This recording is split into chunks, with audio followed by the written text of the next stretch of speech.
Yang pertama, kita akan menyampaikan Permendes nomor 7 tahun 2023 tentang rincian prioritas penggunaan dana desa ini.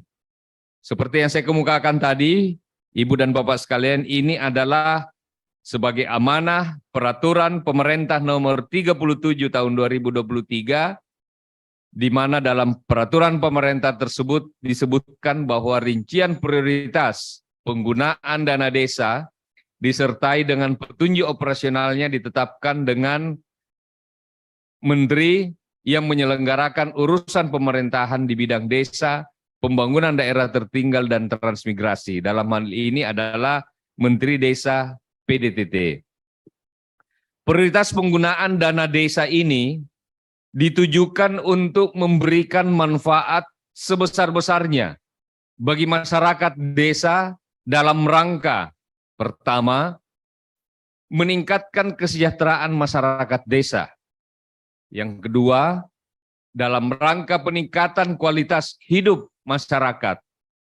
Lalu yang ketiga adalah penanggulangan kemiskinan. Jadi ada 3 prioritas penggunaan dana desa ini ditujukan untuk memberikan manfaat sebesar-besarnya kepada masyarakat desa untuk 3 hal yang saya sampaikan tadi. Kemudian dalam Permendes ini disebutkan bahwa penggunaan dana desa diprioritaskan untuk membiayai atau mendanai pembangunan dan pemberdayaan masyarakat. Ini tidak berbeda dengan PP sebelumnya. Jadi prioritas kalau dirunut-runutkan, ditarik ke atas, maka dana desa ini prioritasnya 2 hal, untuk pembangunan dan untuk pemberdayaan masyarakat. Dan harus diatur, harus diurus oleh desa berdasarkan kewenangan desa. Jadi kita kembali merefresh undang-undang desa ini, amanahnya adalah sesuai dengan kewenangan desa. Dana desa ini sesuai dengan kewenangan desa.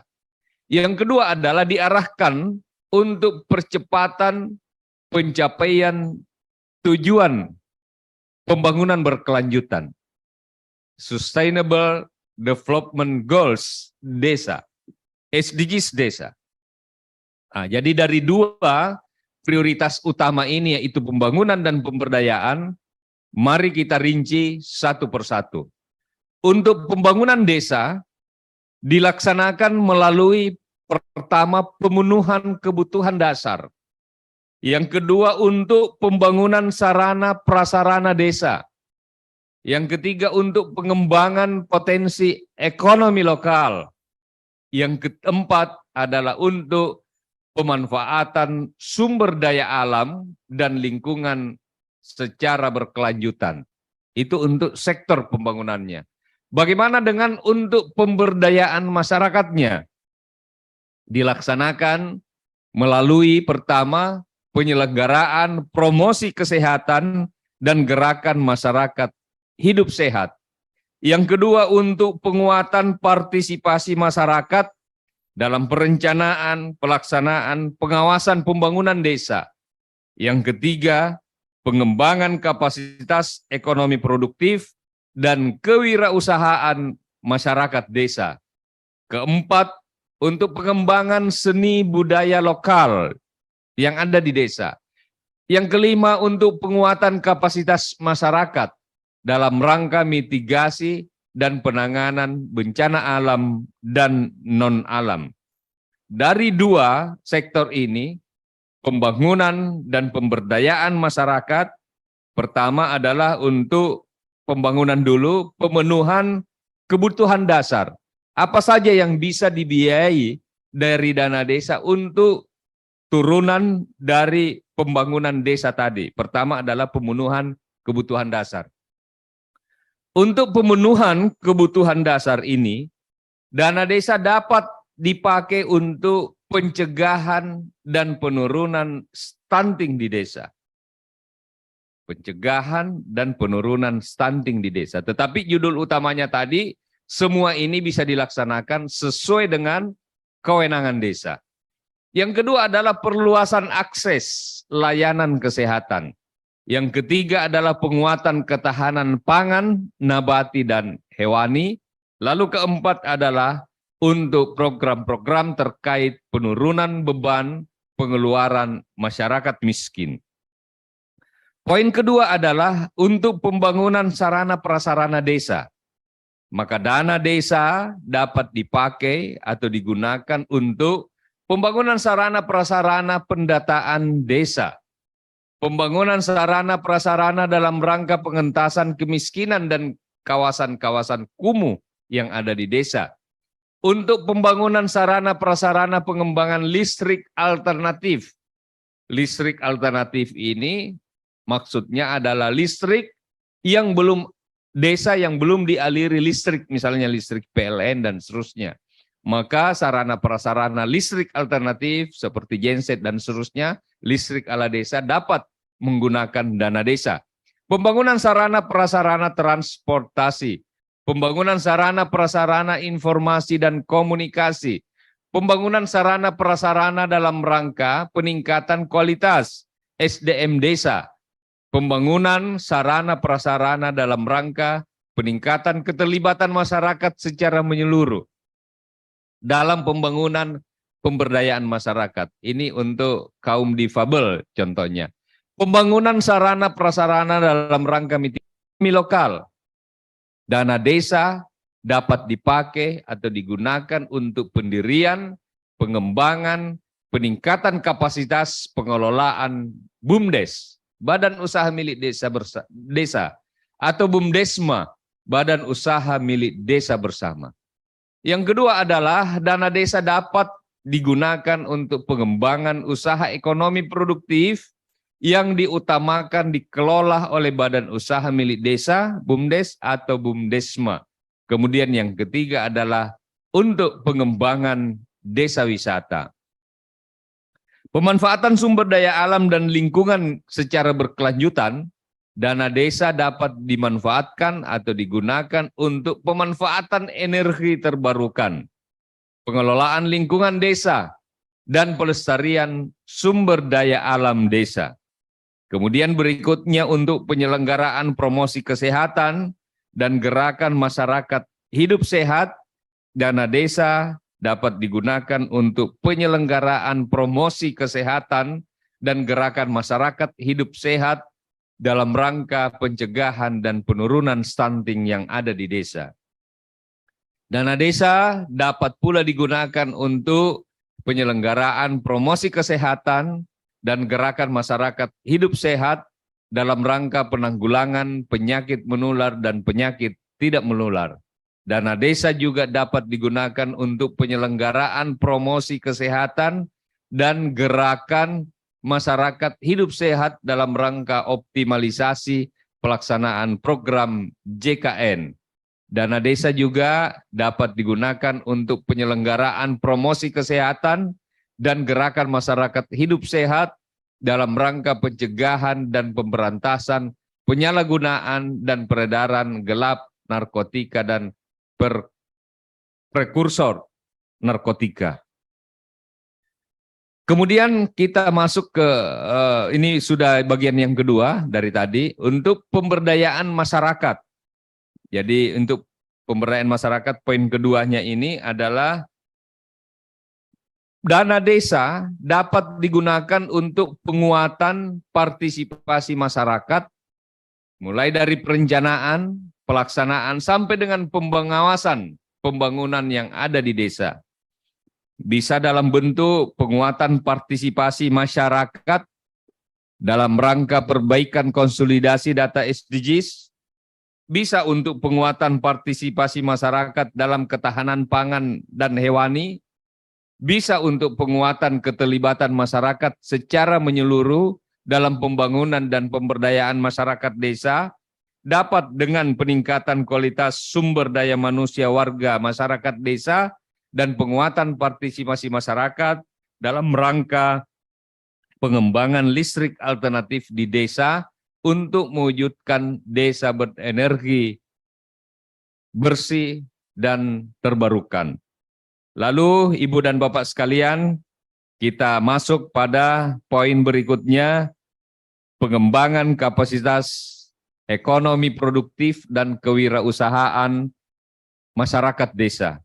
Dana desa untuk kegiatan ini tentunya dapat digunakan untuk pengembangan kapasitas ekonomi produktif dan kewirausahaan masyarakat desa. Dana desa juga dapat dipakai untuk pendirian, pengembangan, dan peningkatan kapasitas pengelola BUMDes bersama. Dana desa dapat digunakan untuk pengembangan usaha ekonomi produktif yang diutamakan dikelola oleh BUMDes atau BUMDes bersama. Untuk pengembangan seni budaya lokal, dana desa dapat dipakai atau dilaksanakan melalui peningkatan kapasitas seni budaya warga desa.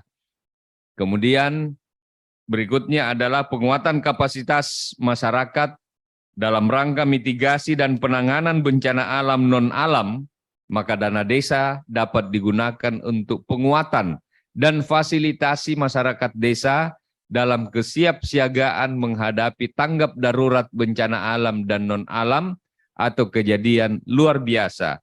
Tentu sekali lagi semua ini sesuai dengan kewenangan yang melekat di desa. Bapak Ibu sekalian, selain untuk pembangunan dan pemberdayaan masyarakat tadi, ini ada hal yang baru dan sebelumnya belum pernah terjadi di tahun 2023, 2022, 2021 ini. Ini hal yang baru yang mungkin lama ditunggu-tunggu oleh mereka yang sering bertanya, apakah dana desa dapat digunakan untuk rehabilitasi kantor desa?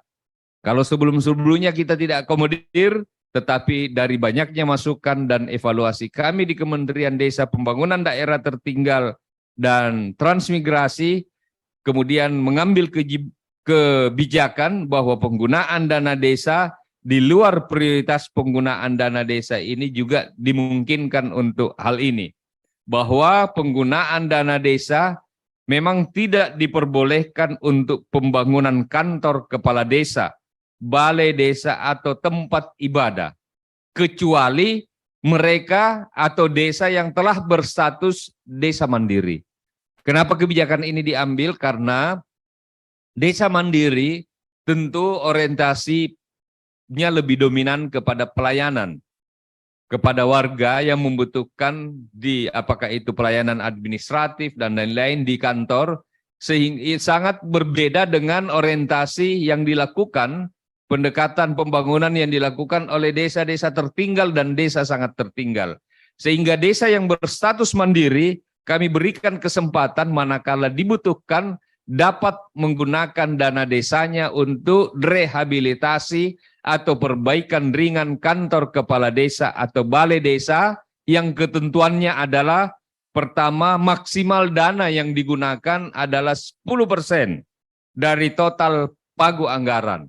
Jadi kalau dana desanya 1 miliar, maka maksimal 100 juta rupiah dari 1 miliar tersebut dapat digunakan untuk melakukan rehabilitasi kantor. Dan yang kedua adalah harus diputuskan, harus disepakati dalam musyawarah desa disertai dengan berita acara keputusan musyawarah desa. Ini yang berbeda Bapak Ibu sekalian dibanding dengan sebelumnya. Jadi kita sudah memberikan ruang, tetapi ini dapat digunakan. Jadi kalau kantornya sudah bagus tidak usah digunakan. Tapi kalau kantornya membutuhkan silahkan. Kenapa hanya desa mandiri? Mungkin akan ada pertanyaan seperti itu. Maka jawabannya adalah ini sekaligus motivasi bagi desa-desa yang belum mandiri untuk segera berlomba-lomba melakukan pembenahan-pembenahan, perbaikan-perbaikan agar desanya juga bisa menjadi mandiri. Nah, Bapak Ibu sekalian, bagaimana dengan penetapan prioritas penggunaan dana desa itu? Tentu prosedurnya adalah harus melalui musyawarah desa RPJM desa, persiapan penyusunan rancangan RKP desa, penyusunan rancangan prioritas penyusunan rancangan RKP desa, penetapan rencana prioritas penggunaan dana desa, kemudian langkah berikutnya adalah penyusunan rancangan APB desa, lalu ada review rancangan APB desa. Selanjutnya, untuk penetapan prioritas penggunaan dana desa ini, prioritas penggunaan dana desa dilaksanakan melalui swakelola. Catatan-catatan penting yang harus diingat adalah bahwa program atau kegiatan yang didanai oleh dana desa diutamakan dilaksanakan secara swakelola oleh desa untuk apa? Untuk mewujudkan kemandirian desa. Kemudian swakelola ini dilakukan dengan mendaya gunakan semua sumber kekuatan yang ada di desa. Sumber daya alam, teknologi tepat guna, inovasi, sumber daya manusia yang ada di desa. Begitupun halnya dalam melaksanakan swakelola penggunaan dana desa ini, dapat juga melakukan pengadaan barang dan jasa sesuai ketentuan peraturan perundang-undangan tentang pengadaan barang dan jasa yang ada di desa. Berikutnya bahwa kegiatan pengembangan kapasitas warga desa yang didanai oleh dana desa diutamakan dilaksanakan secara swakelola oleh pemerintah desa atau kerjasama antar desa dan dilarang dikerjakan oleh penyedia barang jasa. Poin terakhir, bahwa pelaksanaan kegiatan pengembangan kapasitas warga desa bertempat di desa tersebut. Nah, Bapak Ibu sekalian, di samping itu dalam Permendes ini kita juga sampaikan bahwa prioritas penggunaan dana desa ini diutamakan menggunakan pola padat karya tunai yang ada di desa. Pola padat karya tunai di desa ini difokuskan pada pembangunan sarana prasarana di desa atau pendayagunaan sumber daya alam secara lestari berbasis pemberdayaan masyarakat. PKTD ini prinsipnya adalah inklusif, partisipatif, transparan, akuntabel, efektif, ada semangat swadaya, swakelola. Kemudian bagi pekerja PKTD ini diprioritaskan untuk penganggur yang ada di desa, mereka yang setengah penganggur, perempuan kepala keluarga, PK, anggota keluarga miskin, atau anggota masyarakat marginal lainnya. Ketentuan yang diatur dalam Permendes ini, besaran anggaran upah kerja paling sedikit 50% dari biaya atau kegiatan PKTD dan pembayaran upah kerja diberikan setiap harian. Upah kerja paling sedikit 50% dihitung dengan ketentuan. Pertama, besaran anggaran upah kerja paling sedikit 50% dari total biaya per kegiatan yang dilakukan.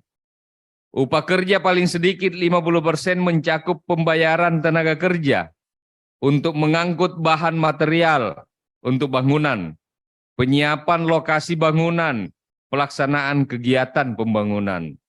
Jumlah tenaga kerja mencakup tenaga kerja ahli, pembantu tenaga kerja ahli, serta tenaga masyarakat desa setempat yang ditetapkan.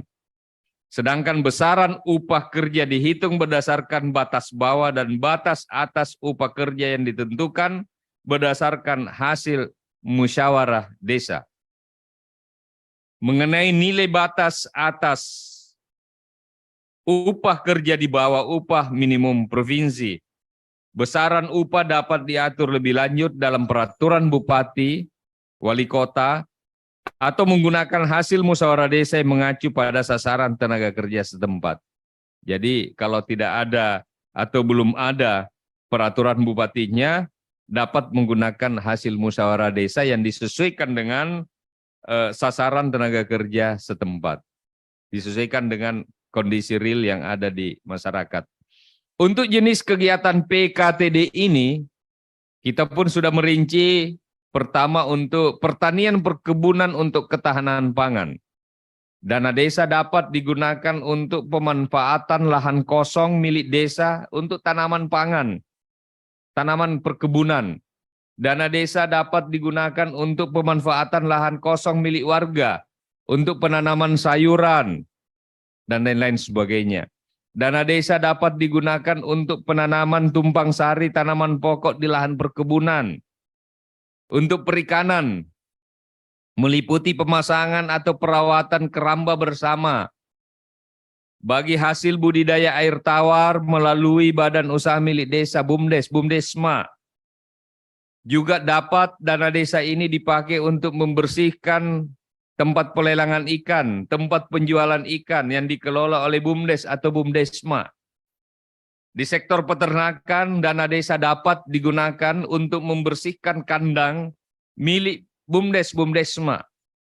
Penggemukan ternak bersama dengan sistem bagi hasil yang dikelola oleh BUMDes, BUMDesma. Kerjasama BUMDes, BUMDesma, dan peternak dalam pemanfaatan kotoran ternak untuk pupuk organik misalnya, juga dapat digunakan dari dana desa.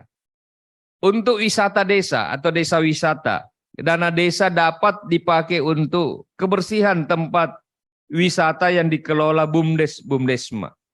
Bukan tempat wisata yang dikelola orang per orang atau yayasan atau perusahaan, tapi yang dikelola oleh BUMDes, BUMDesma. Juga dapat digunakan untuk kebersihan tempat kuliner yang dikelola BUMDes, BUMDesma dan membuka partisipasi warga untuk berusaha di lokasi wisata. Dana desa untuk perdagangan logistik pangan dapat digunakan untuk pemeliharaan bangunan pasar misalnya. Badan BUMDes, BUMDesma berperan sebagai agregator untuk membeli komoditas desa untuk dijual kembali di pasar yang lebih luas. BUMDes, BUMDesma bisa menggunakan talangan kepada petani dan pengusaha kecil untuk melakukan produksi. Tambahan penyertaan modal untuk BUMDes, BUMDesma yang menguntungkan yang ada di desa juga dapat menggunakan dana desa. Industri pengolahan dan pergudangan untuk pangan dapat menggunakan dana desa antara lain dengan kegiatan-kegiatan perawatan gudang milik BUMDes, BUMDesma, perawatan alat penggilingan padi milik BUMDes, BUMDesma, dan penyewaan gudang secara murah yang sebagian dibayar melalui dana desa. Bagaimana dengan partisipasi masyarakat? Pemerintah desa berkewajiban untuk melibatkan masyarakat dalam penetapan prioritas penggunaan dana desa ini. Caranya tentu bagaimana masyarakat ini terlibat dalam setiap tahapan penyusutan prioritas penggunaan dana desa. Masyarakat menyampaikan usulan, menyampaikan saran, ide-ide, program terhadap kegiatan-kegiatan yang ada di desa. Dan kemudian masyarakat memastikan bahwa prioritas penggunaan dana desa ditetapkan dalam dokumen Rencana Kerja Pembangunan dan APB Desa. Terlibat aktif, jadi setelah melakukan terlibat dalam musyawarah desa, masyarakat juga harus aktif melakukan sosialisasi terkait prioritas penggunaan dana desa ini. Begitupun halnya dengan publikasinya. Publikasi ini terdiri atas hasil musdes, data desa, potensi, sumber daya pembangunan, dokumen RPJM desa, dokumen RKP desa, rincian prioritas penggunaan dana desa, dan dokumen APBDes.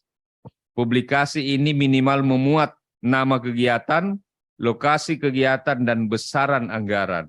Dan sarana publikasinya dapat dilakukan apakah itu di baliho, apakah itu di papan informasi yang ada di desa, apakah itu di media sosial milik desa, apakah itu di media website, selebaran, pengeras suara, dan lain sebagainya. Jadi memang publikasi ini penting sebagai bagian dari upaya transparansi atas pengelolaan dana desa yang ada di desa-desa kita. Pemerintah desa yang tidak mempublikasikan prioritas penggunaan dana desa dikenai sanksi administratif berupa teguran lisan atau teguran tertulis.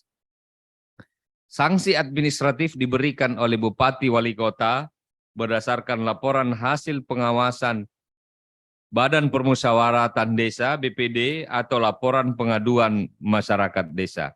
Nah, pelaporannya seperti ini.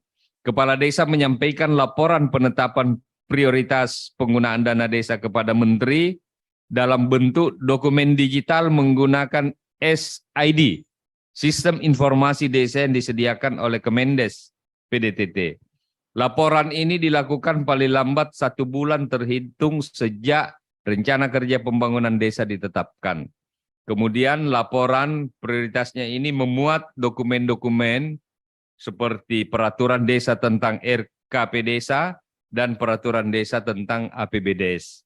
Bagi desa yang tidak memiliki akses internet sehingga tidak dapat menyampaikan laporan dalam bentuk dokumen digital, maka desa tersebut dapat melakukan pelaporan dalam bentuk fisik dengan difasilitasi oleh tenaga-tenaga pendamping profesional.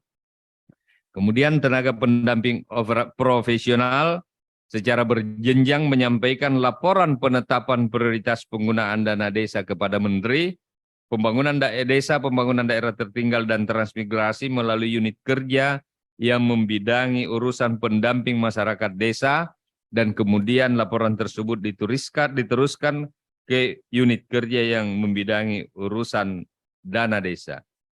Bagaimana dengan pembinaannya?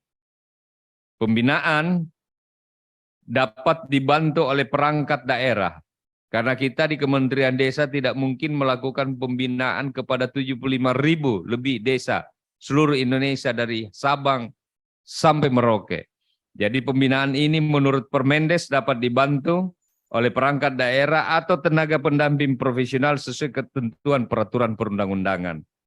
Pembagian kewenangannya adalah Menteri, Gubernur, Bupati, Wali Kota melakukan pembinaan melalui sosialisasi, pembinaan melalui pemantauan, dan evaluasi prioritas penggunaan dana desa sesuai dengan kewenangannya. Pembinaan dapat dilakukan menggunakan sistem informasi desa. Bapak Ibu sekalian, ini contoh kegiatan rincian prioritas penggunaan dana desa. Saya tidak akan sampaikan secara detail, tetapi sambil jalan saja. Contoh untuk pencegahan penurunan stunting.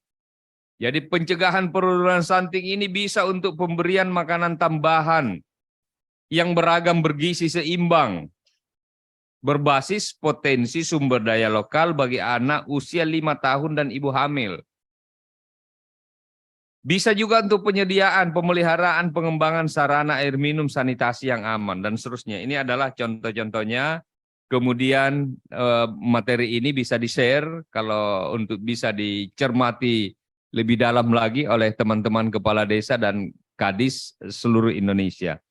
Untuk perluasan layanan kesehatan, misalnya untuk penanggulangan penyakit menular dan tidak menular, maka dana desa ini bisa digunakan untuk pemberian bantuan makanan tambahan bagi pasien penyakit menular. Pengadaan media komunikasi, informasi, edukasi terkait desa bebas BAB sembarang. Oh, ini masih ada yang buang BAB sembarangan, ini bisa untuk edukasi warga. Kemudian penyediaan air bersih skala desa, misalnya mata air, tandon, dan penampungan air hujan bersama sumur bor.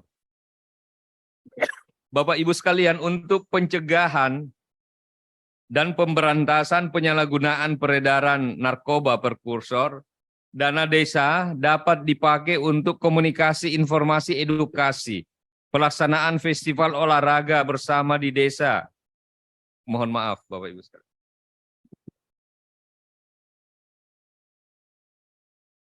Bisa untuk kegiatan-kegiatan pencegahan dan pemberantasan penyalahgunaan narkoba. Bagaimana dengan pengembangan layanan kesehatan? Dana desa ini dapat dipakai untuk pengadaan, pembangunan, pengembangan, pemeliharaan pondok-pondok bersalin yang ada di desa. Pondok kesehatan desa, pos pelayanan terpadu, pos yandu, pos bindu, pembinaan terpadu. bisa untuk bantuan operasional layanan akses dokter bagi desa yang belum memiliki akses layanan kesehatan. Contoh konkretnya yang mana? Ada desa terpencil, jauh terpencil. Layanan kesehatan yang disiapkan oleh puskesmas, pemerintah desa baru melayani sampai ibu kota kecamatan. Sementara desa ini pengen warganya juga sehat. Ada pemeriksaan kesehatan rutin, mungkin sekali seminggu, sekali 2 minggu, yang menghadirkan dokter, perawat, paramedis, bidan. Sementara ini daerahnya terpencil, maka biaya operasional untuk menghadirkan dokter, tenaga kesehatan, paramedis, bidan semuanya itu dapat menggunakan dana desa. Ini contoh konkretnya. Kemudian kegiatan pengembangan pelayanan kesehatan sesuai kewenangan desa dan harus diputuskan dalam musyawarah desa. Bagaimana untuk program penguatan ketahanan pangan nabati hewani? Bisa untuk pengembangan usahanya, bisa untuk pengadaan bibit.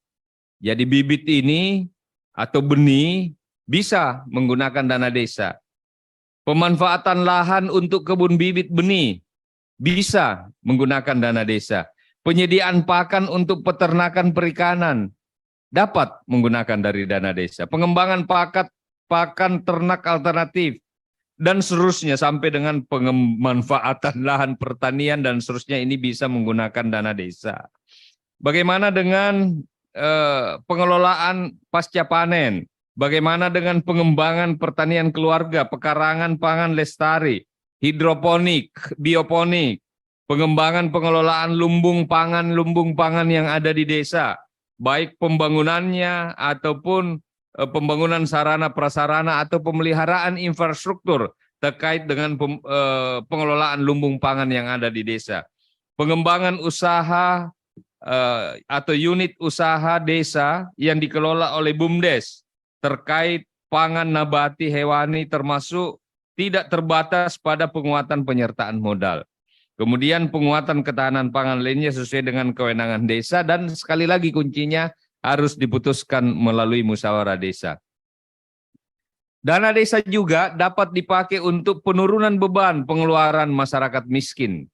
Bisa untuk pemberian BLT, bisa untuk penyediaan lapangan pekerjaan termasuk melalui padat karya tunai desa PKTD yang kita bahas tadi. Bisa juga untuk bantuan sosial lainnya bagi warga-warga kurang mampu yang ada di desa. Bagaimana dengan pembangunan sarana prasarana pendataan di desa? Perbaikan konsolidasi data SDGs, pendataan perkembangan desa. Tentu item-item kegiatannya ini bisa pada pendataan potensi sumber daya pembangunan, pendataan pada tingkat rukun tetangga, pendataan pada keluarga, pekerja migran dan lain sebagainya. Pengadaan sarana prasarana teknologi informasi dan komunikasi untuk menunjang perbaikan dan konsolidasi data SDGs. Misalnya tower untuk jaringan internet, skala desa, komputer, smartphone, langganan internet dapat menggunakan dana desa. Kemudian penggunaan sarana prasarana ini harus sesuai dengan kewenangan desa dan diputuskan dalam musyawarah desa. Selanjutnya untuk pembangunan sarana prasarana dalam rangka pengentasan kemiskinan dan kawasan kumuh, dana desa dapat dipakai untuk bantuan pembangunan, bantuan perbaikan atau rehabilitasi rumah layak huni dan sehat untuk warga tidak mampu, warga miskin. Bantuan ini dalam bentuk material, bahan bangunan, bukan untuk upah kerja. Jadi material, upah kerjanya diharap untuk membangkitkan semangat gotong royong yang ada di warga masyarakat. Pemilihan ini sebagai penerima bantuan rumah layak huni dan sehat adalah bagi warga yang tidak mampu. Warga miskin dengan ketentuan kriterianya pertama harus bertempat tinggal di wilayah desa tersebut. Diputuskan dalam musyawarah. Ditetapkan melalui keputusan kepala desa, diberikan bantuan maksimal 10 juta rupiah dalam bentuk material tadi. Diutamakan untuk yang stunting atau rentan sakit menahun, kronis, seperti tuberkulosis dan penyakit menular lainnya. Kemudian, untuk meminimalkan wilayah kantong kemiskinan, dengan mendekatkan akses layanan dasar sesuai kewenangan desa, antara lain membangun atau mengembangkan pos yandu, pos kesdes, PAUD, meningkatkan konektivitas antar wilayah desa, misalnya membangun jalan, jembatan, sesuai kewenangan desa. Saya mohon maaf.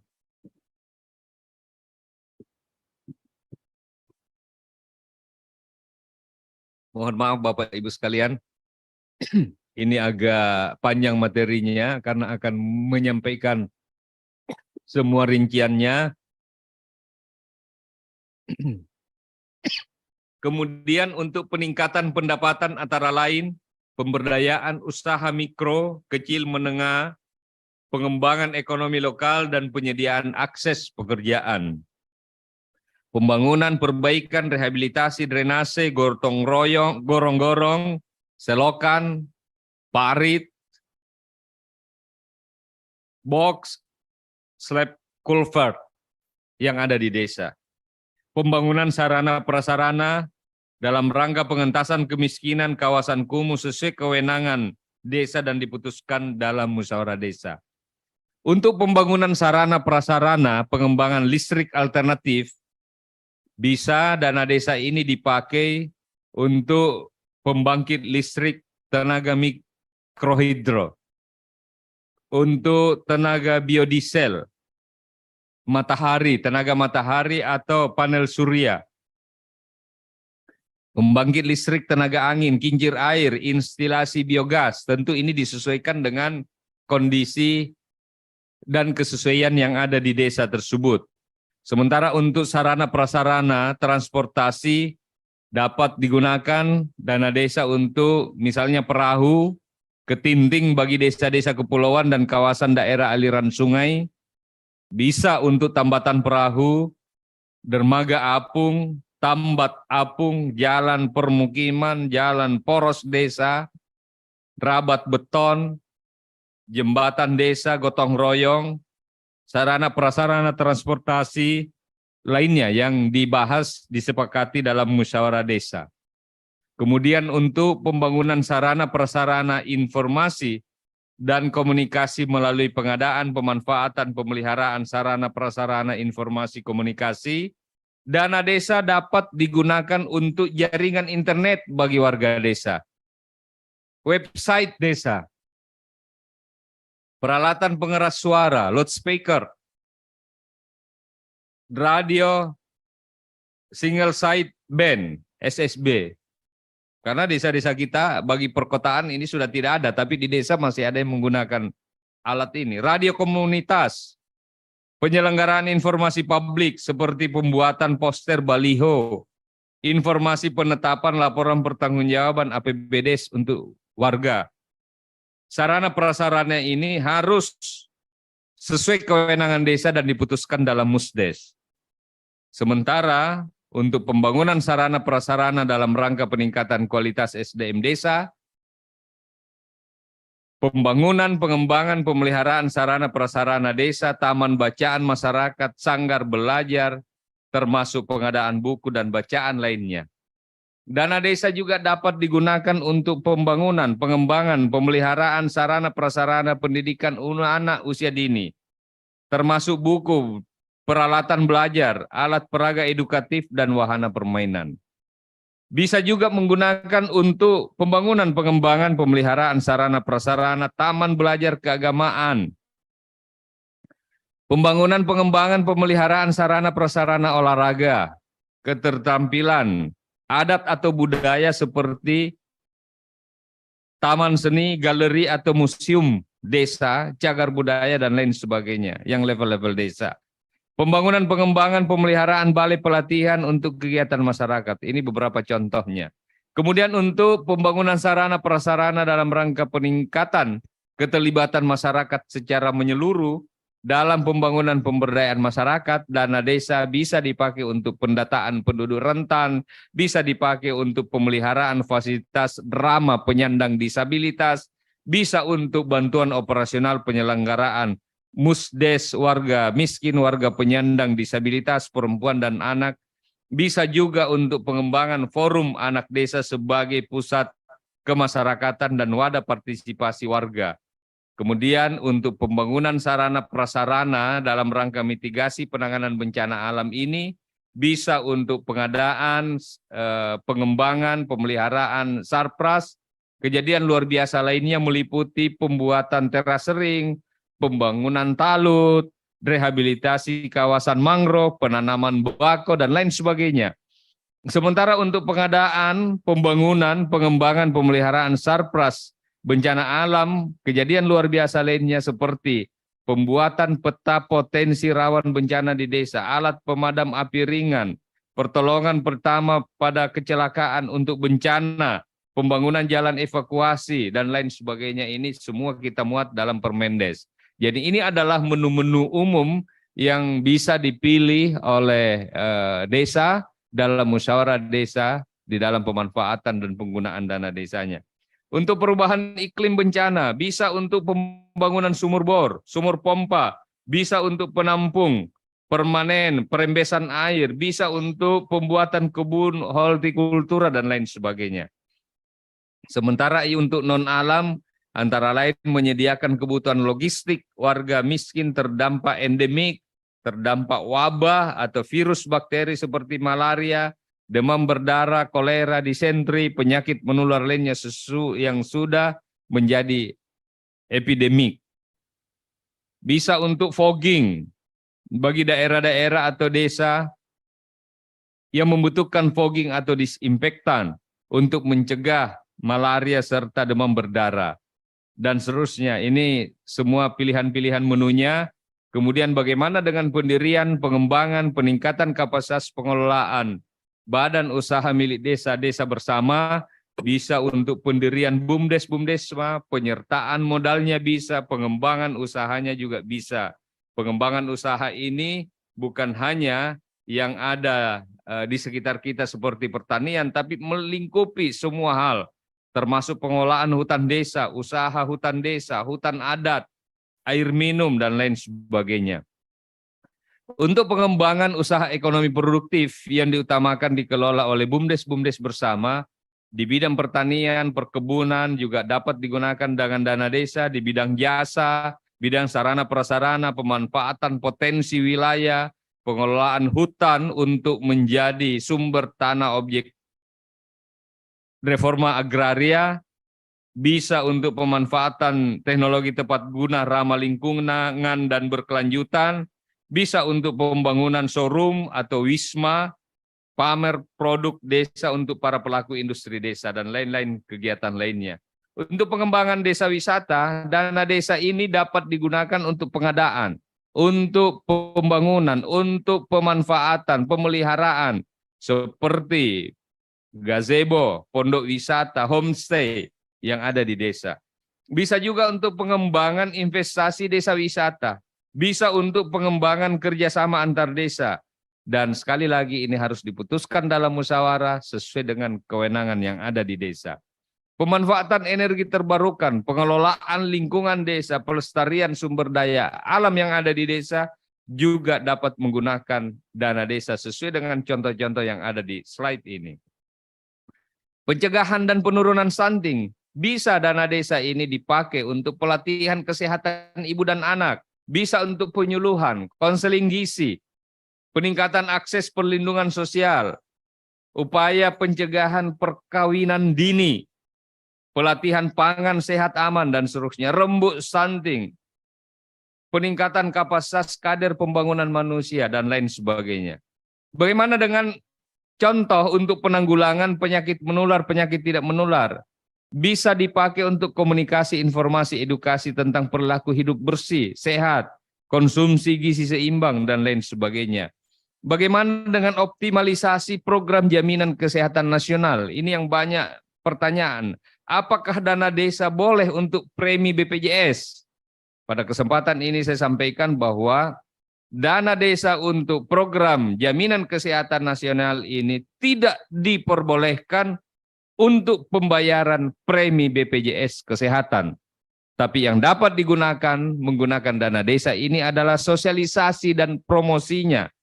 Kegiatan kebijakan pelaksanaan ini bahwa biar masyarakat paham betapa pentingnya ikut dalam BPJS. Advokasi pelaksanaan program jaminan kesehatan nasional. Kemudian yang kedua untuk pencegahan pemberantasan penyalahgunaan peredaran gelap narkoba. Kegiatan keagamaan. Bisa anak-anak muda kita disentuh dengan pembinaan-pembinaan keagamaan untuk pencegahan penyakit narkoba ini, penyalahgunaan narkoba ini.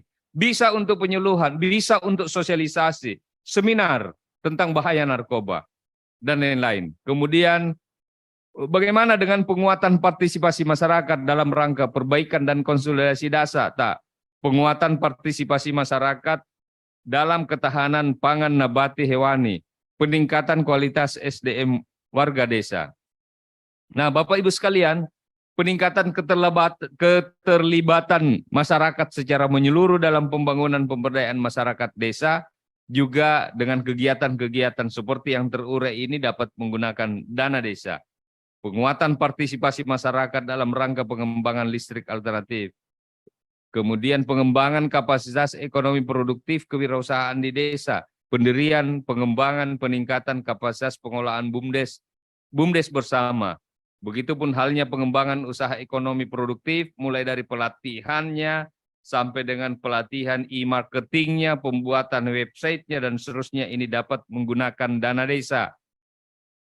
Pengembangan sosial budaya lokal, pelatihan penyelenggaraan kursus seni budaya, pelatihan alat musik khas daerah setempat, sebagai kearifan lokal desa masing-masing dapat menggunakan dana desa.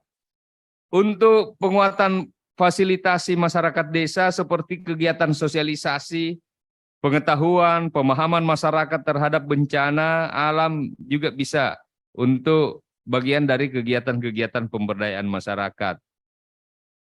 Bapak Ibu sekalian, sebelum saya mengakhiri paparan terkait Permendes tentang rincian prioritas penggunaan dana desa, mungkin Bapak dan Ibu para peserta sosialisasi bertanya, kalau saya katakan di awal tadi, sesuai amanah PP 37 tahun 2023 tentang pengolahan transfer ke daerah, ada dua mandat yang diberikan kepada Menteri Desa. Pertama adalah Permen yang sifatnya jangka panjang, yang kita sosialisikan hari ini, tentang rincian prioritas penggunaan dana desa. Sifatnya jangka panjang. Yang kedua, Permen tentang petunjuk operasional atas fokus penggunaan dana desa yang sifatnya tahunan. Jadi kalau kita bahas sekarang berarti tahun depan, tahun 2024, sifatnya tahunan, sifatnya mandat, dan itu ditetapkan setelah penetapan Undang-Undang APBN. Lalu Bapak Ibu mungkin bertanya, bagaimana gambaran Permendes yang tahunan ini, yang 2024?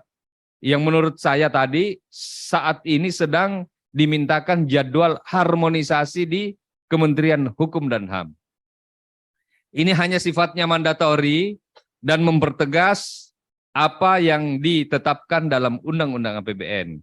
Biar tidak keliru dan bisa lebih cepat menyesuaikan untuk perencanaan yang ada di desa, maka izinkan saya untuk menyampaikan satu slide terkait rancangan Permendes yang saat ini kita mintakan harmonisasi di Kumham tentang petunjuk operasional atas fokus penggunaan dana desa tahun 2024, itu hanya 4 poin.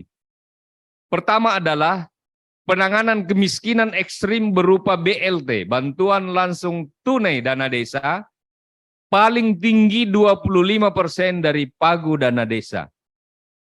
Pemerintah desa dapat menggunakan data pemerintah, maksudnya data pusat, apakah itu P3KE, sebagai acuan untuk menetapkan keluarga penerima manfaat BLT-DD. Ini saya mau memberikan penjelasan. Jadi tahun 2024 BLT-DD itu batasannya adalah paling tinggi 25%. Tidak ada lagi batasan minimal 10% seperti tahun ini. Ini sudah keputusan dalam Undang-Undang APBN yang dibahas dalam Banggar yang melibatkan Kementerian Desa, Kementerian Keuangan, Kementerian Dalam Negeri, Kementerian lembaga terkait. Jadi kesepakatannya adalah BLT untuk tahun 2024 maksimal 25%. Dan menggunakan data pemerintah pusat sebagai acuan. Maksudnya adalah data pemerintah pusat itu desa dapat menggunakannya sebagai acuan dengan melalui musyawarah desa. Jadi silakan musyawarah desa yang memverifikasi data tersebut. Kalau ada warga miskin tidak tercantum di data tersebut, maka silahkan warga tidak mampu tersebut dimasukkan dalam pendataan penerima BLT. Sebaliknya kalau ada warga yang masih ada dalam data penerima menurut data P3KE, tetapi nyata-nyata di masyarakat dia sudah tidak miskin lagi, kehidupannya sudah baik, pekerjaannya sudah mumpuni, maka melalui musyawarah desa itu dapat mengeluarkan orang tersebut. Jadi Musdes ini menjadikan data pemerintah pusat sebagai acuan untuk memverifikasi melalui forum Musdes. Yang kedua adalah program ketahanan pangan nabati dan hewani paling rendah 20% dari pagudana setiap desa. Ini sama dengan tahun sebelumnya, di mana 20% dari pagudana desa. Kalau satu desa, sebuah desa misalnya dananya 1 miliar, maka 200 juta diantaranya harus untuk ketahanan pangan nabati hewani. Kemudian yang ketiga adalah program pencegahan penurunan stunting skala desa.